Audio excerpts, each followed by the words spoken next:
BA semester 6 education paper third A. इस paper का शीर्षक है शैक्षिक नेतृत्व एवं पर्यवेक्षण। अब इसमें थर्ड पेपर जो मेजर 2 वाले हैं उसके 2 पेपर हैं, ऑप्शनल हैं। किसी के पास शैक्षिक नेतृत्व एवं पर्यवेक्षण होगा और किसी के पास शैक्षिक सांख्यिकी एडवांस होगा, उच्च। तो दोनों में से अपना देख लीजिएगा, जिसका जो पेपर हो वो अपना सिलेक्ट करके उसको ध्यान से पढ़िएगा। इसका पार्ट 1 है। क्वेश्चन नंबर 1, निम्नलिखित में से कौन शिक्षा पर्यवेक्षण का प्राथमिक स्तंभ नहीं है? तो इसका सही आंसर है सहयोग। क्वेश्चन नंबर 2, निम्न में से कौन शिक्षा पर्यवेक्षण का अभिन्न अंग नहीं है? अनुवर्ती कार्रवाई इसका सही आंसर है, option A is the correct. शिक्षा पर्यवेक्षण में मूल्यांकन क्या है? मूल्यांकन रिपोर्ट है। क्वेश्चन नंबर 4, शिक्षा पर्यवेक्षण में निम्नलिखित में से किसे निरीक्षण कहा जाता है? इसके 4 ऑप्शन है। समीक्षा को कहा जाता है, या स्वीकृति को कहा जाता है, या सुपरविजन को कहा जाता है, या निगरानी को कहा जाता है। सही आंसर है निगरानी। पर्यवेक्षक किसे कहा जाता है? स्कूल प्रमुख को पर्यवेक्षक कहा जाता है। पर्यवेक्षण के लिए कौन सी जिम्मेदारियां हो सकती हैं? ये नेक्स्ट क्वेश्चन है। इसके ऑप्शंस हैं शिक्षा योजना, शिक्षा अध्ययन, छात्र कल्याण या उपरोक्त सभी। तो इसका सही आंसर है उपरोक्त सभी। पर्यवेक्षण के लिए कौन सी जिम्मेदारियां होती हैं? शिक्षा योजना भी होती है, शिक्षा अध्ययन भी होता है और छात्र कल्याण भी होता है। क्वेश्चन नंबर 7, नेतृत्व शब्द बोध कराता है। अनुकरणीयता, आज्ञा पालन, पालन करने, आदेश देने। इसका सही आंसर है अनुकरणीयता कहलाता है। नेतृत्व की ये परिभाषा किसने प्रतिपादित की? परिभाषा है विभाग या संगठन का अध्यक्ष नेता ही होता, बल्कि नेता वह है जो अपने समूह को शक्ति प्रदान कर सकता है, जो जानता है कैसे प्रोत्साहित करें तथा कैसे सभी से जोड़ दे सकें, जो को प्राप्त किया जाए। ये डेफिनेशन है मैरी पार्कर फॉलेट की। क्वेश्चन नंबर 9 है, शैक्षिक प्रशासन में नेतृत्व के लिए आवश्यक गुण क्या है? शैक्षिक प्रशासन में नेतृत्व के लिए आवश्यक गुण सकारात्मक सोच है। क्वेश्चन नंबर 10, निम्नलिखित कथन किसका है? नेतृत्व संगठन में व्यक्तियों के साथ काम करने, उनको प्रेरित करने तथा विकसित करने की प्रक्रिया है। ये कथन है स्टीफन जे नेजविच का है, इसलिए ऑप्शन डी सही है। नेतृत्व के क्षेत्र में उदारवाद से क्या अभिप्राय है? नेतृत्व के क्षेत्र में उदारवाद से अभिप्राय सहानुभूति से है, या विचारशीलता से है, या सामरिकता से है, या समर्थन से। तो सही आंसर इसका है सहानुभूति से है। क्वेश्चन नंबर 12, प्रभावशाली नेता के निम्नलिखित में से कौन से गुण होते हैं? प्रभावशाली नेता के निम्नलिखित में से संस्थागत नियोजन का ज्ञान, सहिष्णुता एवं समायोजन, शैक्षिक ज्ञान, ये उपरोक्त सभी तीनों होते हैं प्रभावशाली नेता के। शैक्षिक नेता वह नेता होता है जो शैक्षिक प्रणाली में एक नवीन संरचना की पहल करता है।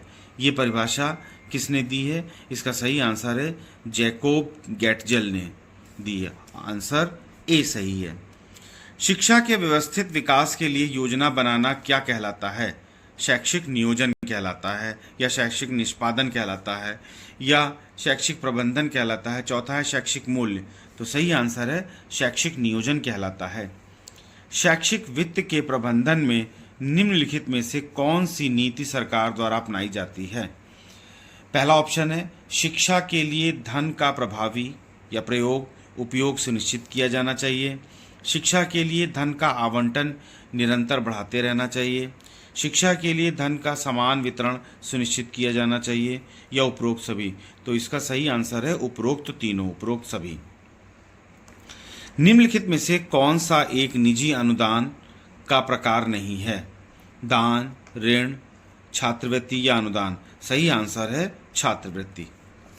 क्वेश्चन नंबर 17 है, शिक्षा के लिए वित्तीय सहायता प्रदान करने के निम्नलिखित में से कौन सा स्रोत सही है? छात्र शुल्क, सरकारी अनुदान, निजी अनुदान, उपरोक्त सभी स्रोत सही हैं। तो इसका सही आंसर है उपरोक्त सभी स्रोत सही हैं, मतलब छात्र शुल्क भी सही है, सरकारी अनुदान, निजी अनुदान, तीनों सही हैं। क्वेश्चन नंबर 18, शैक्षिक वित्त के प्रबंधन में नीचे दिए गए विकल्पों में से कौन सा विकल्प सही है? समानता, दक्षता, न्याय। उपरोक्त तीनों विकल्प सही हैं। क्वेश्चन नंबर 19, नीचे दिए गए विकल्पों में से कौन सा विकल्प शिक्षा के वित्त के लिए एक निजी कार्यक्रम नहीं है? इसका सही आंसर है NEP 2020। क्वेश्चन नंबर 20, बिड़ला शिक्षा निधि का उपयोग या का मुख्य उद्देश्य क्या है? तो बिड़ला शिक्षा निधि का मुख्य उद्देश्य ग्रामीण क्षेत्रों में शिक्षा को बढ़ावा देना है। क्वेश्चन नंबर 21, सरकारी शिक्षा संस्थानों के लिए वित्त का मुख्य स्रोत निम्न में से कौन सा है? सरकारी अनुदान इसका सही आंसर है। तो क्वेश्चन नंबर 21 का ए ऑप्शन सही है।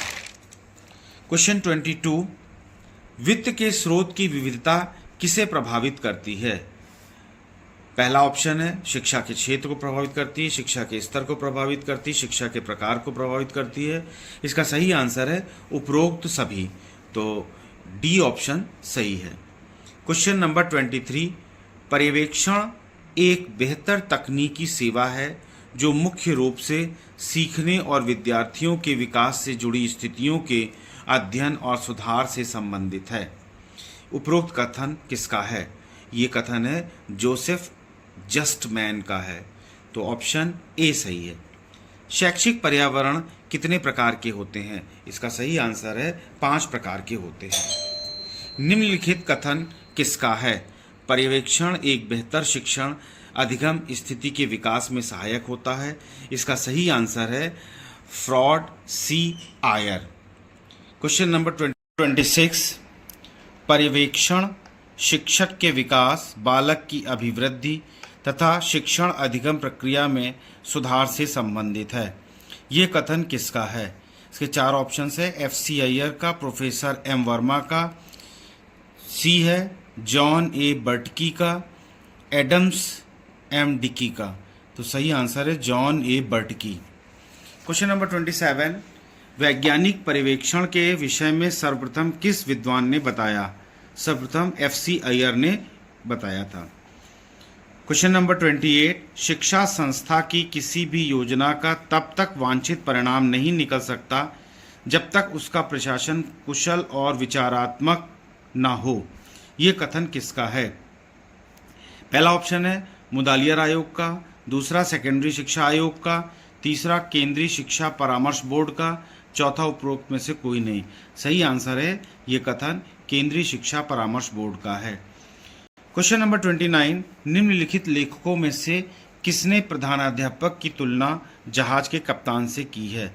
सही आंसर है WM रायबर्न ने की है।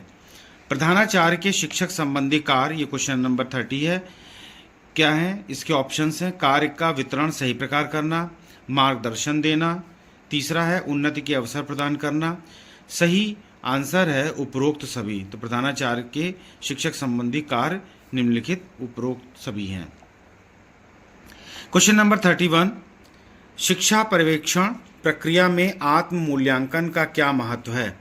4 ऑप्शंस हैं। शिक्षक को सुधार के लिए प्रेरित करने के लिए, B शिक्षक पर दबाव बनाने के लिए, C स्कूल प्रशासन की रिपोर्ट बनाने के लिए और D शिक्षक को कमजोर साबित करने के लिए। सही आंसर है शिक्षक को सुधार के लिए प्रेरित करने के लिए।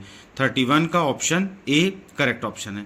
इस प्रकार इस पार्ट ए में, पार्ट 1 में हमने 31 MCQ सम्मिलित किए हैं और आगामी परीक्षा के लिए इस MCQ को पढ़िए और प्रश्न पेपर 3rd A की तैयारी करिए।